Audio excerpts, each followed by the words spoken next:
রব্বুল আলামিন বলেন ওয়া'লামু আন্নামা আমওয়ালুকুম ওয়া আওলাদুকুম ফিতনাতুন ওয়া আন্নাল্লাহা ইনদাহু আজরুন আযীম।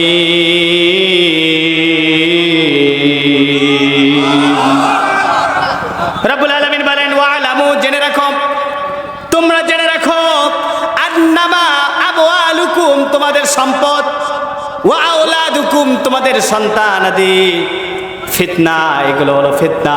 ফিতনা শব্দের আরবি ডিকশনারিতে 7টা অর্থ পেয়েছি, তার মধ্যে একটা হলো পরীক্ষা। কি বলছি? আর একটু জোরে বলেন, পরীক্ষা। তার মানে আল্লাহ পাক যে আপনাকে সন্তান দিয়েছেন, দেওয়ার মাধ্যমে আপনার জীবনে পরীক্ষা নেওয়ার জন্য আল্লাহ পাক সন্তান দিয়েছেন। এই পরীক্ষায় যারা পাশ করতে পারবে না, দুনিয়াও তারা ক্ষতিগ্রস্ত হবে, আখিরাতে তারা লাঞ্ছিত হবে, অপদস্থ হবে। এই সন্তানের কারণে আখিরাতে তারা জাহান্নাম পর্যন্ত পৌঁছে যেতে পারে। ঠিক কিনা? কেন, কেমন করে? দেখেন, একটা বাস্তব একটা চিত্র দেখায়। আপনি যদি সন্তানকে কোরআন শিক্ষা যদি না দেন, কোরআন থেকে যদি বিমুখ রাখেন, সন্তানকে যদি দ্বীনি ইলম থেকে বাইরে রাখেন, তাহলে ওই সন্তান হয়তোবা চোখ, হাত, কান, নাক সব থাকবে, মাথা ঠিক থাকবে, কিন্তু ওই সন্তানটা সুসন্তানে রূপান্তরিত হবে না। হয়তোবা সে ইয়াবাখোর হবে, গাঁজাখোর হবে, ফেন্সিডিলখোর হবে, এরপরে বড় বড় ডাইলখোর হবে, এরপরে দেখবেন মেয়েখোর হবে, নারীখোর হবে। এরপরে আপনাকে অপমানিত করতে, অপদস্থ করতে তারা সময় নেবে না, দ্বিধাবোধ করবে না। ঠিক কিনা? এই জন্য সন্তানকে আল্লাহ পাক দিয়েছেন, আপনাকে সন্তানকে দিয়েছেন আপনাকে পরীক্ষার জন্য। এই পরীক্ষায় যদি আপনি পাস করতে চান, তাহলে সন্তানকে ছোট্টবেলায় কি শিখাইতে হবে? কি শিখাইতে হবে? কিন্তু একটু বুকে হাত দিয়ে বলেন তো দেখি, আমাদের সন্তানকে আমরা কি কোরআন শিখাই, নাকি ছোট্টবেলায় যখন কথা শিখছে তখন থেকে পরে হাট্টিমা টিম টিম? ঠিক না? হাট্টিমা টিম টিম, তারা কিসের পরে ডিম? মাঠে পারে ডিম। তা ডিমে যদি পারা শিখেন, আপনার সন্তান তো ডিম খাওয়া শিখবে না। শিখবে? ডিম পাড়াই যদি শিখেন, খাবে কেমন করে? এর জন্য ডিম খাওয়া শিখান, কোরআন থেকে তাদেরকে শিক্ষা দেন, তাহলে আর ডিম পারবে না, আর আপনাকে ডিম মাথা তো কখনো ঠেলাবে না। বুঝেননি? বুঝেননি? সম্মানিত ভাইরা আবার, তাহলে প্রথম ক্যাটাগরি হলো সন্তান হলো ফিতনা স্বরূপ। কি স্বরূপ? জবান খুলে বলেন, কি স্বরূপ? ফিতনা স্বরূপ।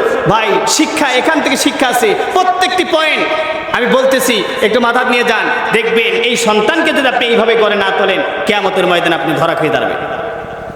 এরপরে আসেন 2 নাম্বার হলো, আল্লাহ পাক বলছেন এই সন্তান দ্বিতীয় শ্রেণীর ক্যাটাগরির মধ্যে, সেটা হলো আপনার শত্রু হয়ে দাঁড়াবে। কি হবে? শত্রু হবে।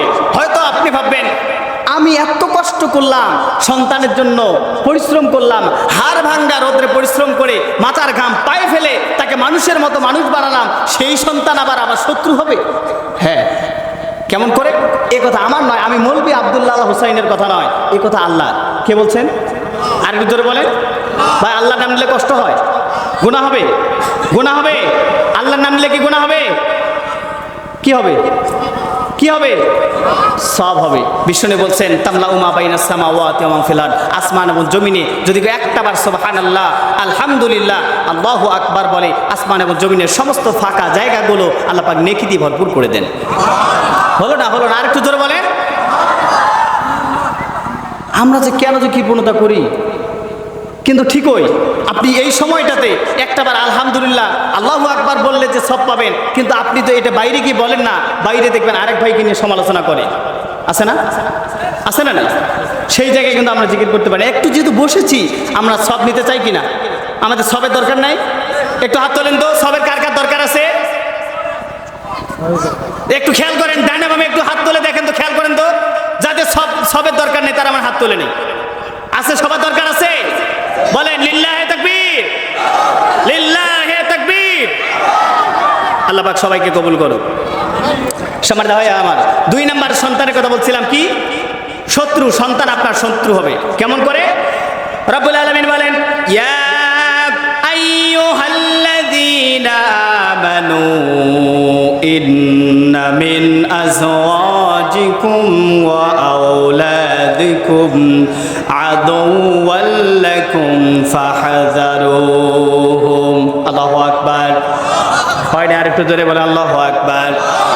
আল্লাহ পাক চমৎকার করে বলছেন, হে ইমানদারগণ, তোমরা সতর্ক থাকো।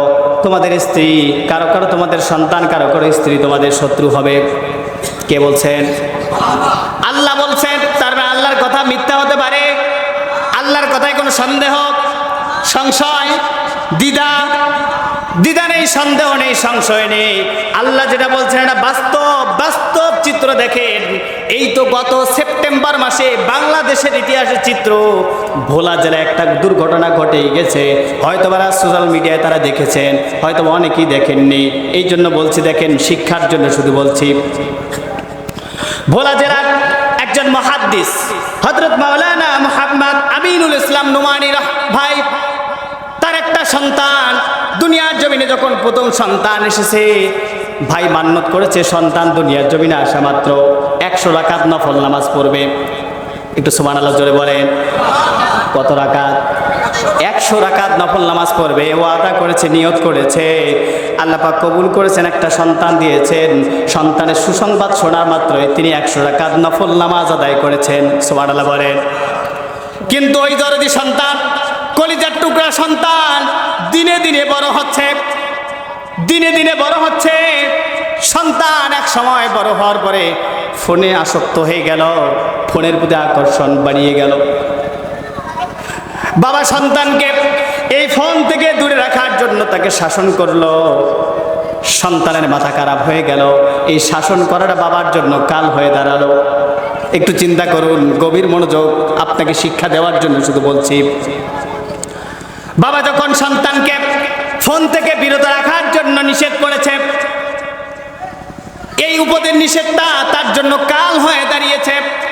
সন্তান ফোন থেকে মুভি দেখে দেখে, ক্রাইম দেখে দেখে, বাবাকে কিভাবে হত্যা করা যায়, মানুষকে কিভাবে হত্যা করা যায়, ক্রাইম দেখে দেখে এখান থেকে শিক্ষা নিয়েছে। কি ট্যালেন্ট দেখেন!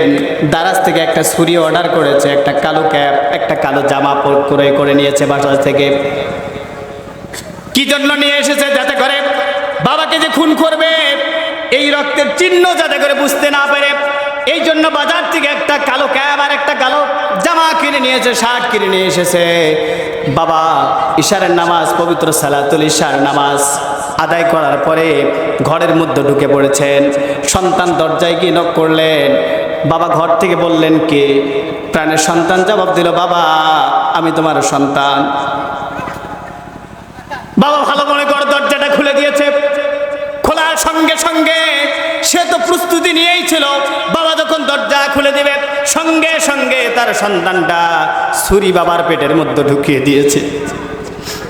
একটু চিন্তা করুন তো দেখি, যে সন্তানের জন্য এত পরিশ্রম করলো, সেই সন্তান বাবার পেটের মধ্যে ছুরি ঢুকিয়ে দিয়েছে। বাবা কান্না জড়িত কণ্ঠে সন্তানকে বলল, বাবারে আমাকে আর মারিস না, আমাকে ছেড়ে দে, আমাকে ক্ষমা করে দে, আমাকে আর মারিস না। কিন্তু এদিকে বাবার তো অলরেডি কিছু কাজ হয়ে গেছে, ছুরি তো মেরেই দিয়েছে। চিন্তা করেন, একজন মুহাদ্দিস সাহেব কামিল মাদ্রাসায় যিনি হাদিস পড়ান, হাদিসের দার্স দেন, তার সন্তানের এই অবস্থা। আমি আপনি কি অবস্থায় পড়ে আছি একটু চিন্তা করুন তো দেখি। একজন আমরা কেউ কি হাত তুলে বলতে পারবো আমার ভাগ্যে এই রকম ঘটনা ঘটবে না? তার কোনো কি গ্যারান্টি আছে? এর কোনো নিশ্চয়তা নেই। এই জন্য সন্তানকে যদি কোরআনের শিক্ষায় যদি সুশিক্ষিত বানাতে পারেন, নৈতিক শিক্ষা যদি দিতে পারেন, আপনার সন্তানের মাথায় যদি কোরআন দিয়ে সাজাইতে পারেন, ওই সন্তান কখনো বিপদগামী হবে না। আল্লাহ পাক যে শত্রুর কথা বলছেন, আপনার সন্তান কখনো দুনিয়াতেও আপনার শত্রু হবে না, আখিরাতেও আপনাকে জাহান্নামে নিবে না। ঠিক কিনা?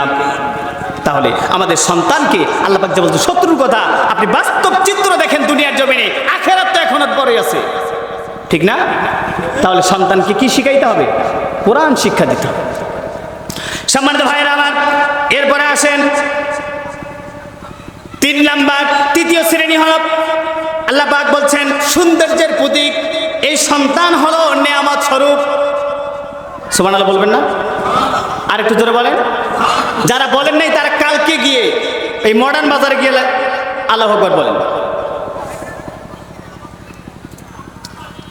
সম্মানিত ভাইরা আমার, কি স্বরূপ বলছে?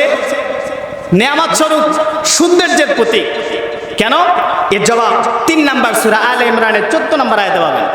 রব্বুল আলামিন বলে, যুয়িনা লিন-নাসি হুব্বুশ শাহাওয়াতি মিনান নিসাই ওয়াল বানিনা ওয়াল কানাতিরিল মুকানতারাতি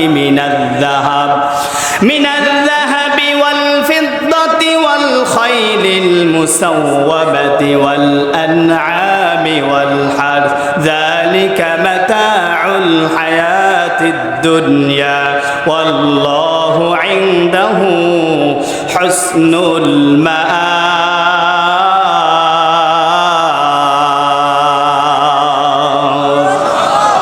রব্বুল আলামিন বলছেন, এই দুনিয়ার সৌন্দর্য, হুব্বুশ শাহাওয়াত, আপনার দুনিয়ার মানুষের নরনারী সন্তানাদি, ব্যবসা বাণিজ্য, এরপরে সারি সারি সোনা রূপা, এরপরে চিহ্নিত ঘোড়াসমূহ, এগুলো হলো দুনিয়ার যে একটা সৌন্দর্যের প্রতীক।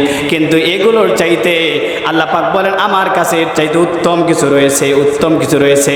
মাতাউল হায়াতিদ দুনিয়া, এগুলো সব হলো দুনিয়ার ক্ষণস্থায়ী একটা বস্তু, কিন্তু চিরস্থায়ী জায়গার জন্য এর চাইতে আমার কাছে উত্তম কিছু রয়েছে।